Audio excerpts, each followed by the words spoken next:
Har du nogen gang følt, at noget stirrede på dig fra mørket? Har du nogen gang vågnet midt på natten med vidsheden om, at du ikke var alene? Nogle historier burde have blivet liggende i tavshed, men i kveld åbner jeg døre, som aldrig burde været åbnet. Gør dig klar. Du skal høre 9 skræmmende fortællinger, alle virkelige, som vil få dig til at tvivle på, hvad som er ægte rundt dig. Og til slut vil du kanskje ønske, at du aldrig trykkede på play. Hus nummer 73 på Holloway Street i Savannah så ud som en hvilken som helst anden forladt bygning med afskallet maling og vinduer dækket af tidens støv. Ved første øjekast virkede det ufarligt, en ruin fra bedre tider. Men derinde var det noget. En hvisking i vinden, en tyngde i luften, som var vanskelig at forklare. Caroline og ægtemanden Daniel ledte efter en ny start. Unge, nygifte og med stramt budget virkede tilbuddet på huset som en velsignelse. Lejen var latterlig lav. Ejendomsmæleren, en mand med hule, rastløse øjne, nævnte det næsten i forbifarten. Det er bare én ting. Det findes et rum, som må forblive låst. Ikke bekymre derfor det. Det er bedst slik. De lå af det først. Lokale overtro antog det. Men allerede den første natten, mens de bare kasser ind i den kvælende heden, hørte de noget. En lyd. Svak, næsten uhørbar. En let banking på træværket fra etagen over. Sikkert mus, sagde Daniel, mere for at berolige sig selv end Caroline. Men da de gik op for at undersøge, så de det. En låst dør i enden af gangen, med 3 rustne hængelåser og tunge kirtinger. I dagene, som fulgte, ændrede huset sig. Lyspærerne blinkede om natten. Fottrin ekkoede i gangene selv, når ingen gik der. Og altid den svage lyden bag den låste døren, kloring, kvælte støn og nogle ganger en tung træpust. Den 3. natten vågnede Caroline kl. 2:13, nøjagtigt det tidspunktet vækklokken stoppede hver nat. En kald vind fejede gennem rummet til trods for lukkede vinduer, og foran den låste døren så hun en skikkelse, høj, forvrid. Kantene bølgede som svart røg. Hun blunkede, og figuren var borte. Men så, dørhåndtaget begyndte at rote og sagte, knirkende som om det var levende. Daniel prøvede at forklare det rationelt. Bare træk, bare gammelt træværk. Men næste morgen stod døren på glødt, til trods for de tunge hængelåsene. På det støvede gulvet var det skrevet et ord. Gå. Spændingsniveauet mellem dem steg. Caroline kunne ikke sove. Hun påstod, hun hørte stemmer, som kaldte på hende. Daniel, stadig mere irriteret og red, bestemte sig for at møde frygten. En nat brød han op kirtingene med et brækjern og åbnede døren. En rotten stank slog imod dem. Inde i rummet, en rusten jernseng, et filette, skittent laken. Og fra taket, en tyk lykke, som svingte svagt, som drevet af usynlige hænder. I et hjørne under lag af støv fandt Daniel en dagbog, svid i kantene. Sidene beskrev en kvinde, som blev låst inde af sin egen familie, glemt. Til hendes sind brød sammen, og hendes sjæl smuldrede til hat og ensomhed. Den sidste notisen lød: hun lovede at komme tilbage, og jeg lovede at vente for altid. Daniel vaklede ud af rummet, blæk med tårer i øjnene. Caroline insisterede på at dra samme nat, men mens de pakkede i panik, begyndte huset at reagere. Lys blinkede voldsomt. Døre slog igen af sig selv. Og ovenfra hørtes et skræk, som utvivlsomt var Carolines. Daniel løb mod gangen. Den låste døren stod nu på vidt gap, og Caroline var borte. Ingen spor, ingen kamp, bare dagbogen åben på gulvet, med en ny fersk sætning skrevet i mørk vådt blæk. Nu er vi 2. Politiet fandt ingen bevis. Flere måneder senere forsvandt Daniel også, og hus 73, det står fortsat der, med det samme låste rummet, ventende.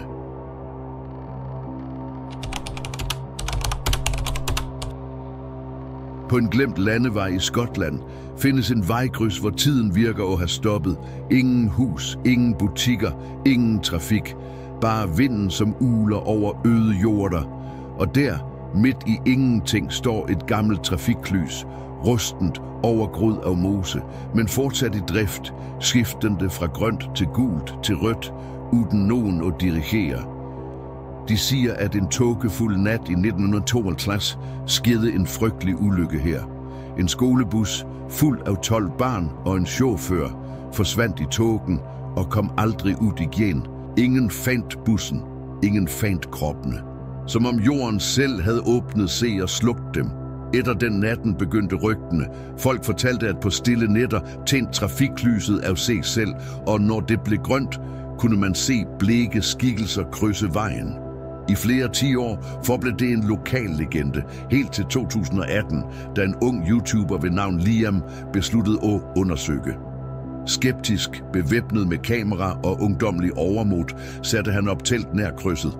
Han riggede op kameraer i alle vinkler, fast bestemt på at bevise, at alt bare var gamle historier. Timene gik. Midnat, 1, 2 om natten. Kulden krøb ind. Tågen samlede sig som spøgelsesfingre over bakken. Så skjede det. Trafiklyset, dødt hele kvælden, blinkede til liv. Først svagt, så intenst. Grønt. Og ud af tågen kom de. Ikke barn, ikke længere. De var barneformede, men forvridede, lange lemmer, rykkede bevægelser som marionetter styrt af skjulte tråder, og ansigtene deres var glatte. Ingen øjne, ingen mund, bare hud strukket over tomhed. De marcherede sagte over vejen. Liam stivnede. Kameraet filmede alt, men han kunne ikke røre se. Da lyset skiftede til rødt, stansede figurerne, og alle samtidig snudede de tomme ansigtene mod ham og begyndte at gå mod ham. Med et skrig rev Liam se løs. Han løb, snublede i mørket, næsten mistede kameraet. Han nåede bilen og kørte afgårde uden OCC tilbage. Videoen han lastede op samme nat gik viralt. Millioner så den. Kommentarerne var en blanding af chok og vantro. Liam lovede at dra tilbage. Han ville have flere bevis, ville udfordre det som var der. 2 dage senere forsvandt han. Bilen hans blev fundet væltet i en skov 3 mil under krydset. På baksættet lå et gammelt trafiklys, fortsat blinkende, grønt, grønt, grønt. Politiet erklærte det en ulykke, men lydoptaget fra sækken hans fangede en sidste skræmmende lyd. Hvisking. Dussiner af barnestemmer i kor. Kom med os. I dag våger ingen at passe af krydset efter mørkets frembrud. Og hvis du lytter nøje, kan du høre lyset skifte. Grønt, gult, rødt, venter på næste sjæl til at krydse.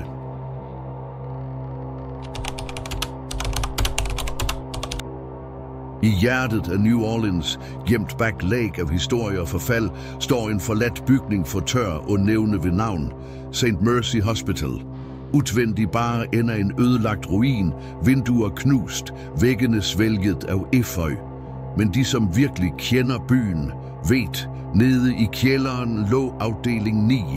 Der blev de uhelbredelige sendt, glemte sjæler, overladt til råtne i mørket. 10 år efter, at sygehuset blev officielt stængt på grund af menneskerettighedsbrud, begyndte urbane opdagere at snige sig ind, lokket af rygtene og sit eget behov for at bevise mod. Nogen vågede se ind i de ødelagte gangene, men næsten ingen turde at gå ned i afdeling 9. I 2021 bestemte 4 unge sig for at bryde reglen. De ville have mere end billeder, de ville have svar. De åbnede den rustne døren til underetagen og blev straks mødt af en stank, som greb i halsen, rotte, metal og noget andet. Noget sødt på en måde, som føltes sygt. Væggene var dækket af kloremærker, spor efter desperate hænder, som havde forsøgt at flygte. Luften var tung. Hvert skridt gav ekko som kvælende skrik. De lå nervøst, prøvede at riste af se frygten, men på optagene deres, kan man høre, langt borte, gråt, klagende stemmer. Selv om stedet skulle være tomt, så fandt de det. Rom 17. Døren stod halvåben, knirkede svagt, som om nogen netop havde gått. Midt i rummet badede de lyset fra flimrende lommelygter, en rullestol, og i den en dukke, men ikke en vanlig dukke. Den var syet sammen af vullige stofbitter, sygeplejeruniformer, patientkapper, filler. Hovedet var bare en hvidt, trækbelagt kugle uden træk, med grove, svarte sting, der øjne og mund skulle vært. De nølte. Laura, en af jentene, gik nærmere. Hun rørte ved dukken. Et metallisk klik lød som en lås, som gik igen. Lommelygtene flakkede.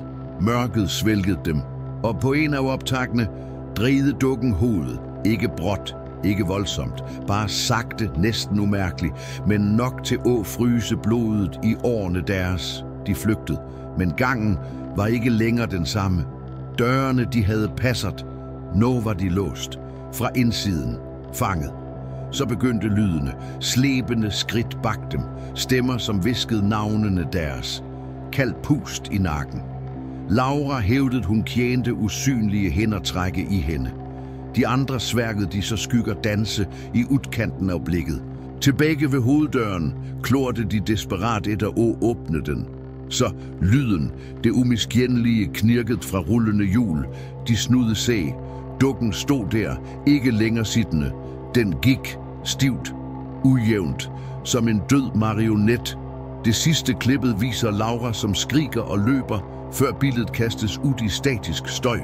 Da ledemandskaber kom nogle dage senere, fandt de kun ødelagte kameraer på gulvet og rullestolen vendt mod udgangen, som om den hånede dem. På væggen i afdeling 9, skrevet i mørk, størknet blod, stod en sætning. Ingen forlader afdeling 9. Sygehuset blev permanent forsejlet etterpå, men nogle nætter sværger naboerne på, at de kan høre rullende hjul og gråt langt nede i dybet.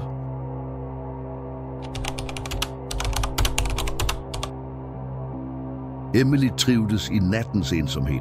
Som dataanalytiker i en skyskraber i centrum fandt hun ro i de tomme korridorerne. Det kølige lyset fra fluorescerende lamper og den rytmiske lyden af tastetryk i mørket. Der, omgivet af skærmer og stilhed, følte hun sig tryg, uberørt, helt til den natten. Klokken var lidt over 2 om morgenen, da en e-postvarsling blinkede på skærmen hendes. Hun var i færd med at ignorere den, men så hun afsenderen, Michael, broren hendes. Men Michael havde været død i 3 måneder. Hændene hendes skalv, da hun åbnede meldingen. Emnefeltet, hjælp mig. Inde i e-posten, bare en række tal. Geografiske koordinater. Logikken skræk, at det måtte være en fejl. En hacker. En ond spøk. Men noget dybt ind i hende vidste, det var ham. Uten at tænke greb hun bilnøglerne og forlot den trygge skyggen af skærmene. Koordinaterne førte hende ud af byen langs svingete, øde vejer. Mellem træer, som lendte se over vejen som bøjede skikkelser. Gennem en tåge, som dansede som døde fingre over asfalten.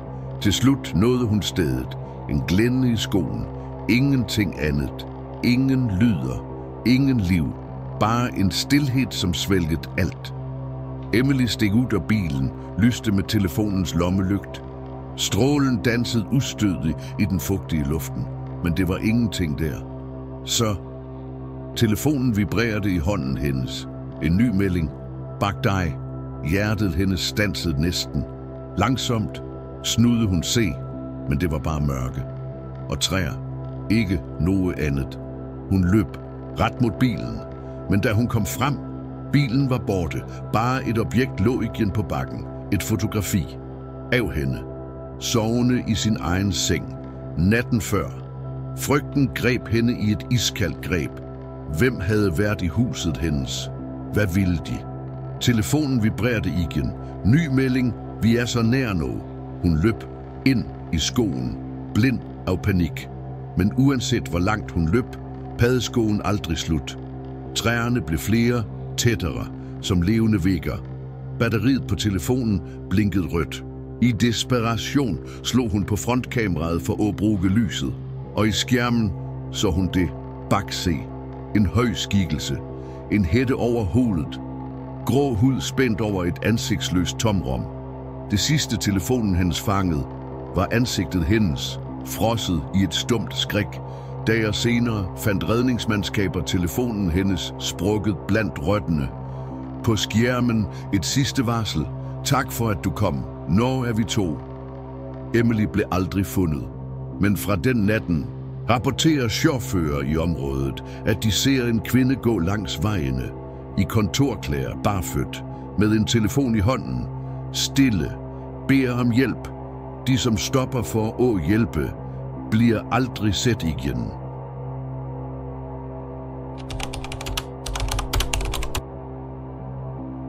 Markus var ikke en mand, som let lot ses skræmme. 20 år bagrettet på langdistansetransport havde hærdet ham. Ensomheden på øde motorveje, de uendelige nættene, de tomme benzinstationerne. Men den natten var anderledes. Han kørte en let last gennem Kansas på en smal landevej, som skar gennem forladte jorder under en stjerneløs himmel. Radioen var bare statisk. Hans eneste følgesvend var motorens summing og lyskjælene fra frontlygtene, som skar gennem mørket. Klokken var rundt 2:30 på morgenen, da han så hende ved vejkanten, stående, en kvinde, i en hvid kjole, barfødt, langt svart hår, som skjulte ansigtet. Hun stod urørlig, ansigtet vendt mod ham. Instinktet hans skræk, ikke stop. Han trykkede hardere på gaspedalen, holdt øjnene ret frem. Kanskje var det bare trætheden, et synsbedrag. Men nogen kilometer længere fremme stod hun igen, urørlig, ventende. Markus' hjerte dundrede i brystet. Det var umuligt. Ingen kunne have kommet dit før ham. Han greb rattet så hardt, at knokkene hans blev hvidte. Han nægtede dog se på hende. Men så, i bakspejlet, så han hende. Siddende i baksættet på lastebilen, stille, med kjolen sin skitten og revet, håret som dækkede ansigtet hendes. Markus kvælte et skrig. Han styrtede lastebilen ud i grøften og kastede seg ud af førerhuset i fart. Han faldt på knæerne i den fugtige jorden, gispende efter luft. Da han snudede sig for at se, stod lastebilen stille. Motoren summede lavt. Ingen synlig bevægelse. Men på passagersættet var det en tydelig fordybning, som om nogen fortsat satt der. Luften i kabinen var tyk, trykkende, fyldt med en metallisk lugt av gammelt blod og en svag duft av døde blomster. Markus kørte resten av natten uden at stoppe, uden at se i spejlene. Han nåede næste by ved daggry, blæk og skælvende. Kort tid efter solgte han lastebilen, flyttede til en liten by, prøvede at glemme, men mindene forlod ham aldrig. Nogen nætter vågnede han af lyden af sagte skridt i gangen. Ellers så han en hvid skygge gli forbi i udkanten af synsfeltet. Og en gang, bare en gang, sværede han, at han så hende i spejlet på køkkenet. Siden den gang undgår Markus spejl. Ikke fordi han tvivler på, hvad han så, men fordi han frygter, at han en dag vil se hende igen, ventende.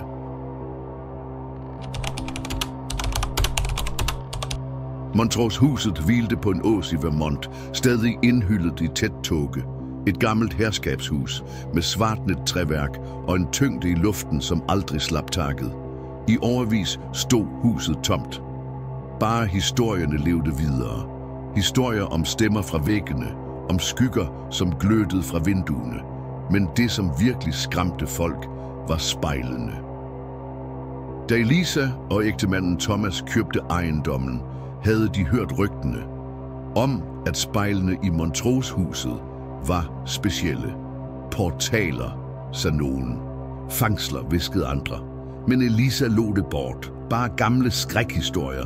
De første dagene udforskede de huset ivrig. Hemmelighedsfulde ganger, antikviteter og spejl. Overalt. I hvert rum.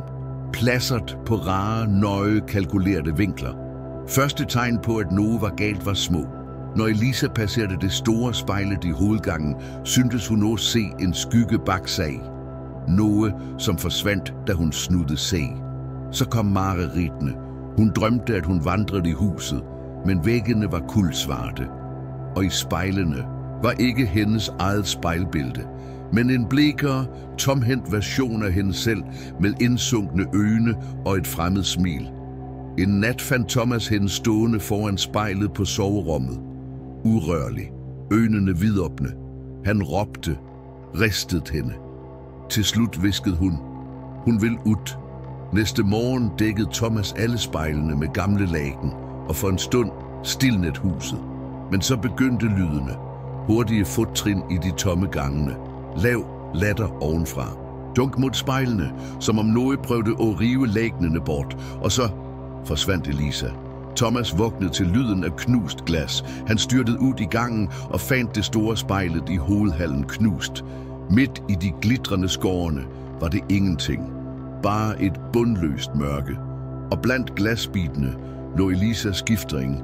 Politiet gennemsøgte huset fra kælder til loft. Ingen tegn til kamp. Ingen spor af flugt. Det var som om hun aldrig havde eksisteret. Knust forlot Thomas huset. Men Ide, han kastede et sidste blik mod spejlet ved indgangen. Sværgede han, at han så hende. Ikke som før, men en blæk, ondsindet skikkelse. Presset mod indsiden af spejlet. Med et smil alt for bredt. Og øjne, som ikke ville slippe ham. Montrose-huset står fortsat tomt. Stille. Venter. De få, som våger at besøge stedet, siger, at du fortsat kan høre spejl knirke i mørket. Og hvis du stirrer for længe ind i et af dem, kan det hente, du ser spejlbilledet dit blunke tilbage til dig. Selv om du ved, du ikke blunket.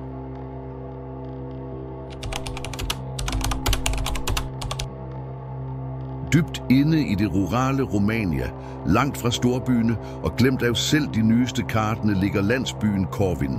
Et knippe faldefærdige hus, jordvejer og en kirkeruin, som heller advarer end velsigner. En tavs besked, hold dig under skoen. For skoen i Corvin er ikke som andre skoer. På dagtid ser den bare ud som en tæt grå masse, hvor sollyset knapt rører bakken. Men om natten vågner den til liv. Landsbyboerne advarer. Når vinden snur og træerne begynder at synge, lås vinduerne, sluk alle lys og aldrig svar, om du hører barn råbe på dig. Advarslen er så alvorlig, at selv de mest hardnakkede skeptikerne holder sig unna. I 2009 bestemte en journalist, Andrei Petrescu, sig for at undersøge. Han var en kendt skeptiker, en som elskede at afsløre gamle myter. Fast bestemt på at vise, at frygten var ubegrundet, satte han op læger ved skokanten.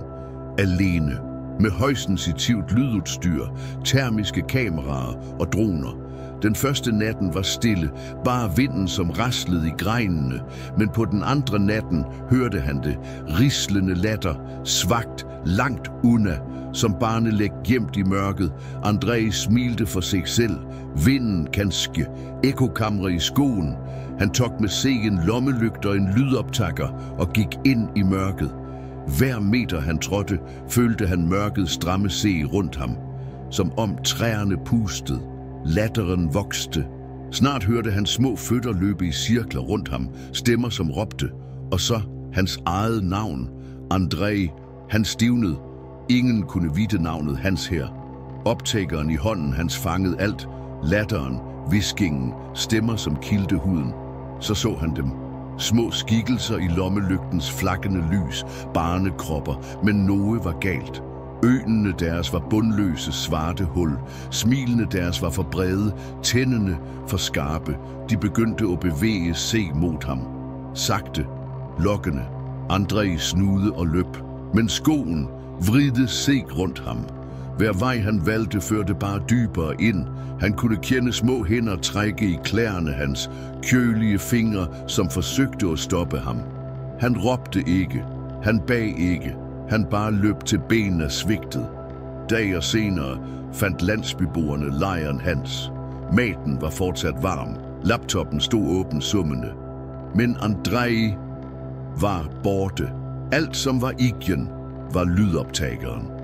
Den sidste lyden, en raspente, knapt menneskelig stemme, hviskende, når er de mine. Siden den natten virker skoen i Corvin mere levende.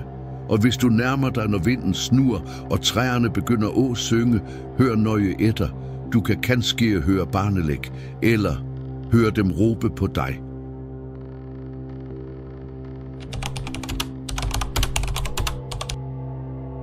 I en smal bagage i Brighton, gemt mellem faldmede murstensbyg og støvete butikfronter, lå en antikvitetsbutik.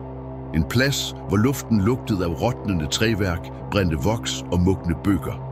Ejeren, en udmattet gammel mand ved navn Mr. Hamley, solgte sjældent noget. Men en genstand nægtede han åla nogen røre, et maleri. En liten lærredstuk i en afskallet, guldbelagt ramme. Den forestilte en ung jente siddende i en åker af gyldent hvete med blå blomster flettet ind i sit blonde hår. Hun bar en enkel, hvid kjole. Ansigtet hendes var fredelig. Men øjnene. Noget var frygtelig galt med øjnene. For dybe. For intense. Øjne, som så ud til at stirre ret gennem dig. Man sagde, at maleriet blev reddet fra en brand i et fransk herskabshus på 1800-tallet. Huset havde tilhørt en adelsfamilie, hvis yngste datter Helene forsvandt dage før flammene slugte alt. Nogen hævdede, at maleriet var forbandet. At det holdt noget mere end maling og læret. Men Margaret, en ung historielærer, lidenskabelig optaget af gammel kunst, brydede sig ikke om advarslene. Hun syntes maleriet var vakkert, uskyldig. Hun købte det. Hun hang det i gangen mellem stuen og soverummet, slik at hun kunne se det hver dag. I begyndelsen var det bare dekoration, men snart kom forstyrrelserne. Margaret vågnede om natten af lyden af små, bare fødder, som løb i gangen. Dørene slamrede igen 3:00 om morgenen, hvert eneste døgn. Og så hun hende. En liten skikkelse stod stille i enden af gangen. Margaret blunkede, og figuren forsvandt, men maleriet var forandret. Jenta smilte nå.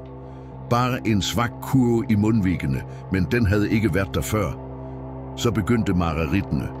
Hun drømte om endeløse åkre og gyldent hvede, om Jenta som løb, og Margaret som jaget, men aldrig nåede hende. Hun drømte om små, kalde hinder, som greb anklene hendes, mens hun sov, om visking på fransk i øret hendes, viens jour avec moi. Kom og læg med mig. En nat vågnede Margaret af et brak. Maleriet havde faldt på gulvet, rammen var sprukket, men selve billedet var urørt. Bare én ting var anderledes. Jenta stod nå, med armene åbne, som om hun ventede på en omfavnelse. Margaret havde fået nok. Hun prøvede at kvitte sig med maleriet. Hun løb tilbage til antikvitetsbutikken bag Mr. Hamley og må tage det tilbage. Men han ristede på hovedet. Når hun har valgt dig, sagde han med hans stemme, er det ingen vej tilbage. I panik forlod Margaret maleriet midt i gaten og flygtede. Men den natten vågnede hun af lyden af ytterdøren, som sagte åbnede sig. Hun vidste, at hun havde låst den. Med skælvende hænder gik hun ud i stuen. Og der, midten af gulvet, stod maleriet, rent, uskadet.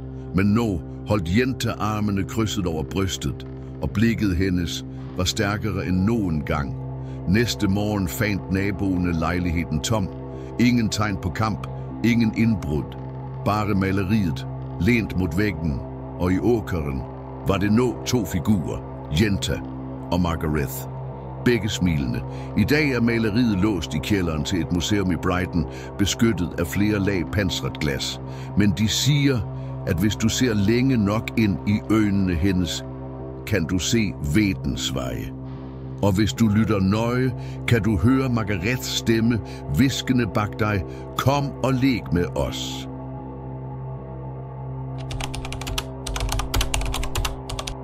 I St. Petersburg, dybt under bakken, strækker T-banen sig ud som en underjordisk by.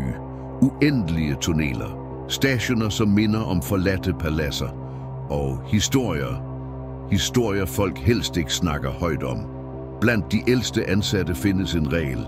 Aldrig job på sidste toget på den blå linjen. Specielt ikke efter 3:00 om natten. Fordi efter den timen dukker han op. Manden uden ansigt. I 2016 bestemte en ung overvågningsoperatør, Alexei Voronov, sig for at undersøge rygtene. Ung, skeptisk, frygtløs. Han blev igen i kontrolrummet langt efter sit skift og stirrede på skærmene på jagt efter noget unormalt. Klokken 03:07 på Petrogradskaja station så han ham. En skikkelse, som steg ombord i det sidste togets bagerste vogn. En mand. Vanlige klæder, mørke jeans, en tung jakke. Men da Alexei zoomede ind, stævnede han. Manden havde ingen ansigt, ingen øjne, ingen næse, ingen mund. Bare en glat, lys hudflate, spændt stramt over hovedskallen. Alexei prøvede at rationalisere. En kamerasvigt, en optisk illusion. Men jo mere han fokuserede, jo tydeligere blev det. Det var ægte. Toget rullede videre. Og på hver station forsvandt nogen. En gammel fuld mand, en ung pendler, en kvinde med en rød rygsæk. Ingen skræk, ingen panik. De bare forsvandt. Men manden uden ansigt blev igen urørlig. Nogle ganger snugede han hovedet svagt mod kameraerne, som om han vidste, at Alexei så på ham. Alexei forsøgte at varsle sine overordnede, men pludselig begyndte skærmene at flimre. Lysene i kontrolrummet blinkede, og på Finlandsky stationen stansede toget. Dørene åbnede sig. Ingen steg ud. Alexei livred så på skærmen. Manden uden ansigt gik af, men han gik ikke mod udgangen. Han gik ret mod kameraet. Nærmere og nærmere. Til slut stod han ret foran linsen. Ingen øjne, ingen mund. Og alligevel følte Alexei blikket hans. Og i en umulig, grotesk måde smilte han. Skærmen frøs. Så blev alt svart. Næste morgen fandt kollegaerne kontrolrummet tomt. Kaffen hans fortsat varm, ID-kortet hans på gulvet. Men Alexei var borte. Ingen spor. Ingen videooptag. Alt forsvundet. Siden den natten undgår arbejdere den blå linjen efter midnat. Og de få, som tør at tage sidste tog, siger, at hvis du ser bak i vognen, kan du kanskje få øje på en ensom skikkelse, siddende, urørlig. Og hvis du tør at se nærmere, vil du se, at ansigtet ikke er der. Og hvis du ikke kommer dig af toget i tide, kan det hende, du forsvinder du også. For altid. Tror du fortsat, at dette bare er historier? Eller kanskje akkurat noget? Er det noget eller nogen, som ser på dig, venter på rigtig øjeblik og vise sig? Hvis nogen af disse fortællingerne fik dig til at fryse, eller fik dig til at kaste et ekstra blik i mørket rundt dig, der er du allerede mærket. Like igen en kommentar. Del med os. Har du nogen gang oplevet noget, som ikke kan forklares? Og hvis du elsker historier, der frygten er ægte, hvor det ukendte visker navnet dit i natten, der bør du abonnere på kanalen, for i hver nye video dypper vi dybere ned i mørket, og ikke alle kommer tilbage. Er du helt sikker på, at du er alene nu?